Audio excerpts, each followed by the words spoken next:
At this place, where most timidly try to avoid trouble, there are those confident few who prefer to attack.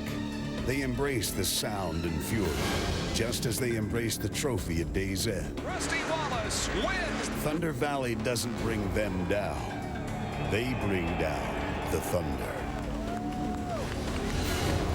And as the field rolls onto the racetrack here in Thunder Valley for today's NASCAR Nationwide Series race, one of those legends in this division at this racetrack is Kevin Harvick. More wins than anyone else, 5 all-time. Kevin is our ESPN in-race reporter for this afternoon's race. And while you see the starting lineup come across the top of the screen, let's dial them up, DJ. Kevin, Dale Jarrett, you have a copy? 4. Hey, Kevin, our first question comes from our mailbag, and Paula in Council Bluff, Iowa, asked, what is it about Bristol Motor Speedway that makes you so successful here? And this Nationwide car, we've been pretty fortunate to have a lot of success. I grew up on a kind of a high-bank half-mile racetrack back at home in Bakersfield, California. So a lot of those same characteristics used to apply. Tracks changed a little bit since then, but we've had a lot of success in this Armor Chevrolet, and hopefully we can do the same today. Hey, Kevin, as you approach this race today, not having to worry about points or anything like that, just the trophy and getting that checkered flag first, does that allow you as a driver to take some more chances and also on pit calls? I mean, we're here for one reason, and that's to win the race. Top 5 is, or top 10 is great, but we want to win. All right, Kevin, thanks for talking with us. Have a great day. All right, guys, thank you. Kevin Harvick getting set to go from row number 3, the 6th starting position today. Kevin's front tire carrier, Austin Craven, for Richard Childress Racing's our over-the-wall reporter today. Austin going to carry us into the action in the tight confines of the Bristol pit road. Have a great day, Austin. Thanks, man. Boy, we've got some great onboard camera views for you today. Potentially, you could ride with one of these drivers right up into victory lane. Elliott Sadler with our Chevy on board. Dale Earnhardt Jr., the Goodyear camera. Ricky Stenhouse Jr. with the Ford EcoBoost on board. Danica Patrick with GoDaddy.com. Brad Kozlowski, the StandUpToCancer.org camera. Justin Allgaier's Nationwide Insurance cam. Kevin Harvick's American Ethanol camera. And Trevor Bayne with the Nationwide Insurance camera starting on the front row. Defending series champion and last week's winner, Ricky Stenhouse Jr. lined up in row number 2. Remember, this is Bristol. Things happen fast. Things are loud. You're going to have trouble hearing each other. You got to be on top of your game. Everyone here, let's have some fun. Point race, point race, point race. If we get the most points, that's the end of the day. Point race all day long here. Mike Kelly talking to his driver, Ricky Stenhouse Jr. Yeah, I think Ricky Stenhouse is thinking about points racing and that he'll get the most if he gets the checkered flag first. Yeah, but you got to get there, and that's what Mike Kelly's talking about. Expected to be a 2 pit stop race. There are pit lanes along the front and back stretch at this racetrack, different than any other track on the circuit. Talk more about that as we get set to go with pit stops for today. Joey Logano starting on the pole. In that Joe Gibbs Racing 18, he's chosen the outside lane. He came within a whisker of winning the last race here last August. Can he come out on top this time? And the local favorite, Trevor Bayne, as of Monday, wasn't even going to be in this race. Jack Roush and the Roush Fenway team pulled together an entry for him, and he's on the front row as we get set to go racing for 300 laps in Tennessee.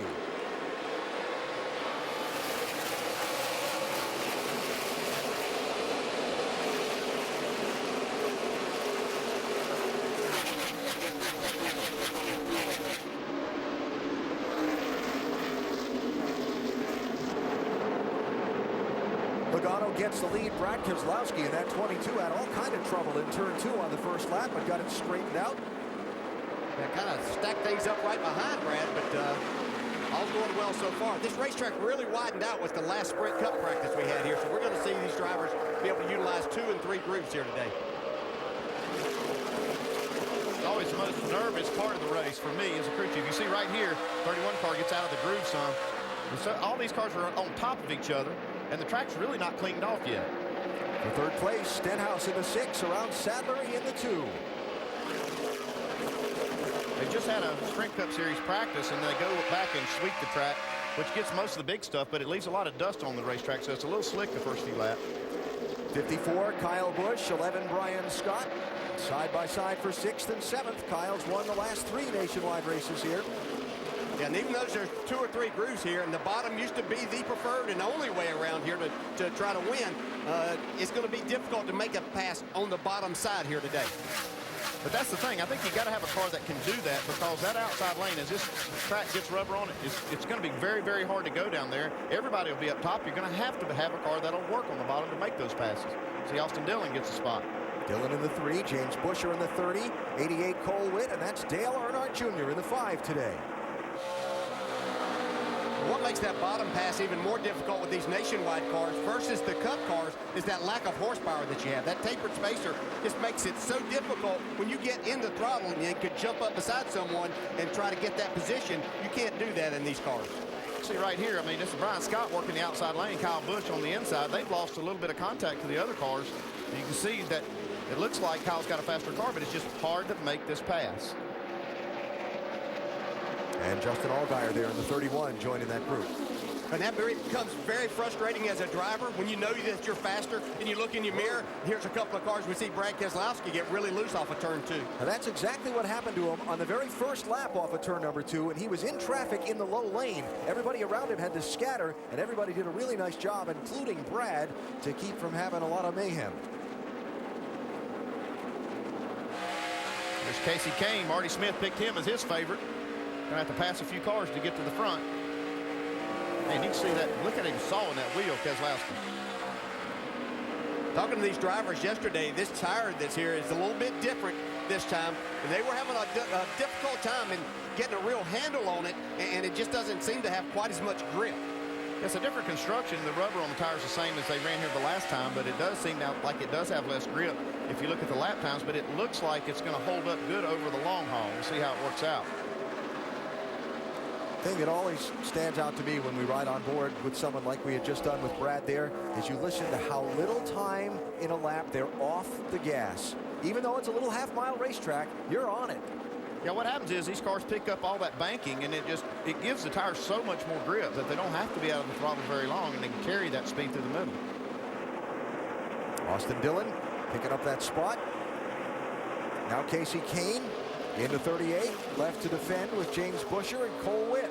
Yeah, that picture right there of 5 cars, it's a lot of experience there with Dale Jr. and Casey Kane, but a lot of young drivers making their mark in this series too. Nothing's changed up front. Joey Logano leading. Trevor Bayne is second. Ricky Stenhouse Jr., Elliott Sadler, Kevin Harvick, the top 5. Leaders are already into lap traffic early at Bristol.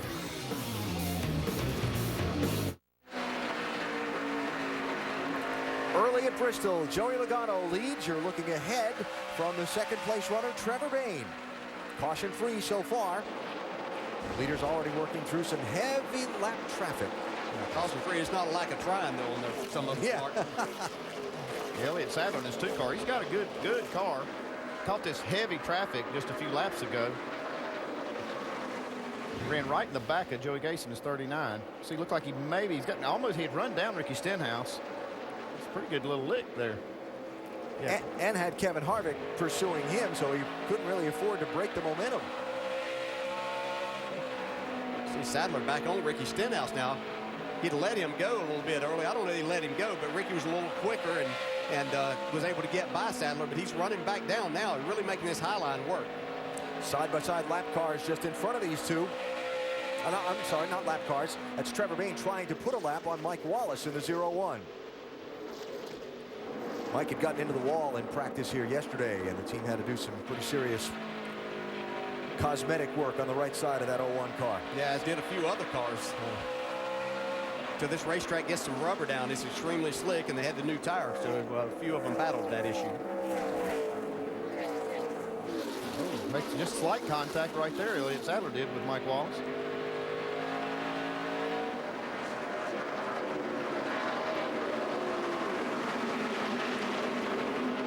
Just behind Sadler, right there, Kyle Busch has gotten around Kevin Harvick to pick up 5th spot. Look at this knot of traffic here as Dale Earnhardt Jr. tries to gain positions, but also work some of the lap cars at the same time. That's Jr. in the 5. Another thing that can be very frustrating as a driver, you work and get yourself in a position to make a pass, and then here you run up on the lap traffic, and they're in the lane that you've been utilizing and trying to make that pass. James Busher, the Daytona winner in the 30. Busher running in 12th, Junior in 13th. Thought Junior might make his way forward a little more quickly than this. Watched him yesterday in practice, and what I saw was quite a bit of struggling with this car. Looked like trying to get the car hooked up as good as what Junior was wanting it to make speed. 7th place here, Brian Scott in the 11. Brad Keselowski in the 22. Brad, a former winner here. Brian, a guy who hopes to be a winner here. Yeah, and man, Brian Scott's had some fast race cars, and just unfortunate things happen. Got loose last weekend at Las Vegas, and was running right up front and had led laps there. But good solid run here today so far. Keselowski running in 8th, Vince.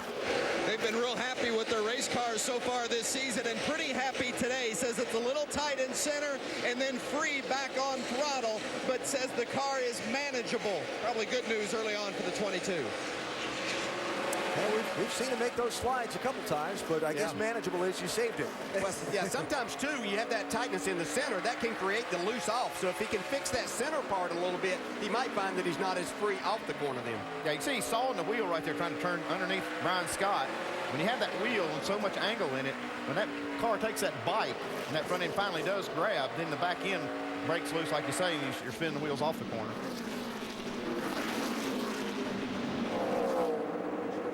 You also have to be careful not to get it too free. You see, now he's going to try this topside, see if he can get by Brian Scott before they get to Mike Wallace.